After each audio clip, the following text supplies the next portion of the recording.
Welcome to Gaia's Calling, where stories ignite your spirit and the earth whispers her secrets. I'm Brad Swift, a write-on-purpose author of eco-fiction and non-fiction, inviting you to become an eco-guardian. Together, let's explore the wonders of our world and take action to protect them.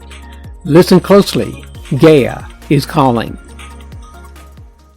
And today's call from Gaia is an interlude of inspiration on from Homo sapiens to Homo guardianis. This is a call to evolve into a new kind of human, an eco-guardian in training. You know, it seems like this is a perfect time, kind of befitting, that this piece would arrive on Halloween, a day when we flirt with shadows and celebrate transformation. Well, sort of. After all, Frankenstein was never just about monsters. It was about creation without conscience, knowledge without wisdom, invention without care. In many ways, we've been living our own version of that story as Homo technologicus. Powerful, brilliant, but disconnected from the living whole. Perhaps the time has come for a new creation story, not stitched together from parts, but born of reconnection.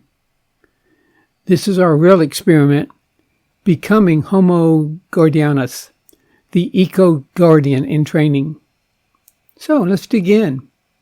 As I sit here reflecting on nearly a year of writing and recording one cause, week after week, article and podcast after article and podcast, I find myself feeling both awe and humility.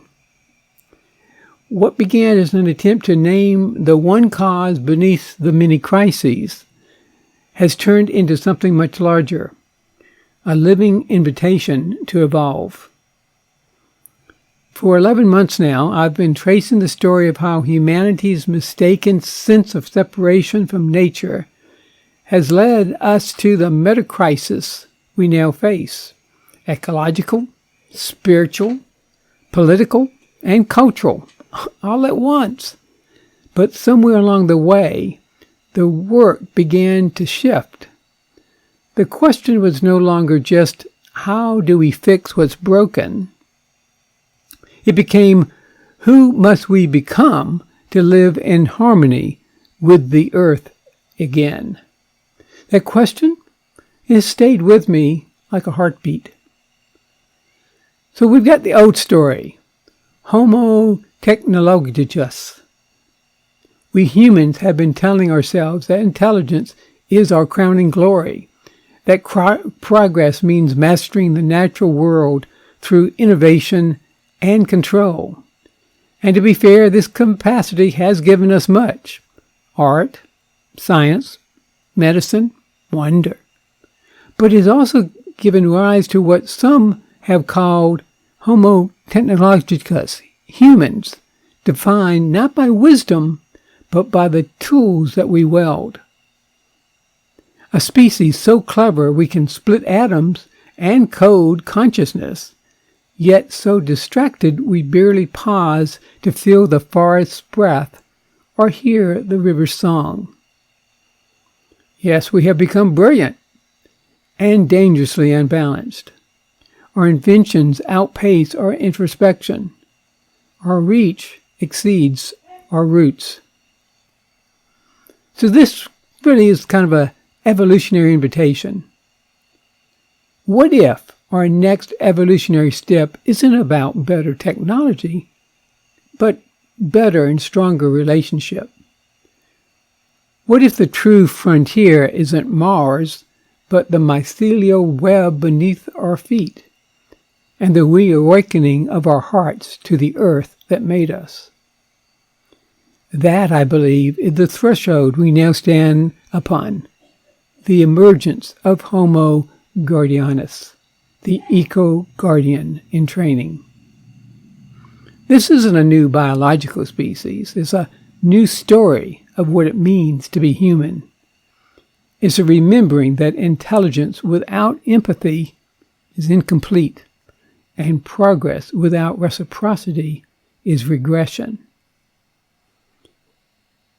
So this eco-guardian in training. An eco-guardian in training is someone who knows they are part of Earth's living community, not separate from it. They live simply and gratefully, finding joy in sufficiency rather than excess. They practice reciprocity, giving back to the web of life that sustains them. They see stewardship not as sacrifice, but as a sacred responsibility. And most importantly, they recognize that this journey has no finish line, that we are always learning how to care more deeply, to listen more fully, to belong more completely. In other words, we are in an infinite game, not a finite one. In short, we are becoming Homo guardianis, the humans who remember how to live in right relationship with life itself. The work of a lifetime. I often think about my grandchildren, and someday perhaps theirs, and wonder if they ever ask, "What did you do, granddude?" while the world was changing. I want to be able to answer with my head held high. I chose to evolve. I chose to love the earth back to life. That's one cause has been all about all along, uncovering the deep root of our collective forgetting and rediscovering the great truths that can guide us home: interconnection, sufficiency, reciprocity, and stewardship. And the Eco Guardian Youth Project is one way to bring those truths alive, helping young people and the adults who love them to experience themselves as part of the living earth and to step consciously onto this path of becoming. But the truth is, the youth aren't the only ones in training. We all are.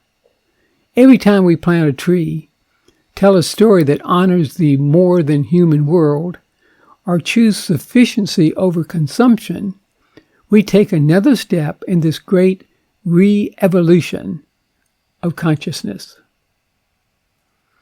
So here's my closing reflection. If Homo technologicus was the human who asked, "How can I control?"